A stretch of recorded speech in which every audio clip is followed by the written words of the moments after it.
Hi ಎಲ್ಲರಿಗೂ ನಮಸ್ಕಾರ. Welcome back to Bhuvana YouTube channel. ಇವತ್ತಿನ ನಾನು ಸಿಂಪಲ್ ಆ್ಯಂಡ್ ಕ್ವಿಕ್ಕಾಗಿ ಈರುಳ್ಳಿ ಚಟ್ನಿ ಮತ್ತು ಅಕ್ಕಿ ರೊಟ್ಟಿ ಹೇಗೆ ಮಾಡೋದು ಅಂತ ಹೇಳ್ಕೊಡ್ತಿದ್ದೀನಿ. ಮೊದಲಿಗೆ 2 ಗ್ಲಾಸ್ ನೀರನ್ನ ಈ ಥರ ಬಿಸಿ ಇಟ್ಟು ಅದಕ್ಕೆ ಅಕ್ಕಿ ಹಿಟ್ಟನ್ನ ಆ್ಯಡ್ ಮಾಡಬೇಕು, ಸರಿ ಮಾಡ್ಕೋಬೇಕು. 2 ಬೌಲು ಅಕ್ಕಿ ಹಿಟ್ಟನ್ನ ಆ್ಯಡ್ ಮಾಡಿ ಈ ರೀತಿ ಸರಿನ ಆದಮೇಲೆ ಅರ್ಧೆಕ್ಕೊಳ್ಬೇಕು ಫಸ್ಟು. ಆಮೇಲೆ ಚಿಕ್ಕ ಚಿಕ್ಕದಾಗಿ ಉಂಡೆ ಮಾಡಿಟ್ಕೊಂಡು ಈ ರೀತಿಲಿ ಉತ್ಕೊಂಡ್ರೆ ರೊಟ್ಟಿ ರೆಡಿ ಆಗುತ್ತೆ, ಅಕ್ಕಿ ರೊಟ್ಟಿ. ಇದು ಬೇಯಿಸಿರೋ ರೊಟ್ಟಿ.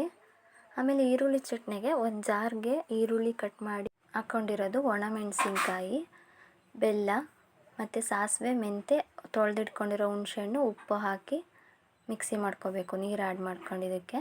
ಆಮೇಲೆ ಈ ರೀತಿ ಮಿಕ್ಸ್ಚರ್ ರೆಡಿ ಆಗುತ್ತೆ.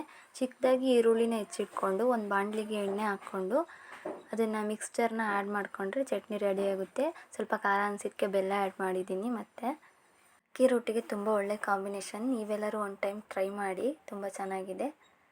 ಈ ವಿಡಿಯೋ ನಿಮಗೆಲ್ಲರಿಗೂ ಇಷ್ಟ ಆಗಿದೆ ಅಂದ್ಕೊಳ್ತೀನಿ. ನನ್ನ ಚಾನಲ್ನ ಹೀಗೆ ಶೇರ್ ಮಾಡಿ, ಲೈಕ್ ಮಾಡಿ, ಸಬ್ಸ್ಕ್ರೈಬ್ ಮಾಡಿ. Thank you.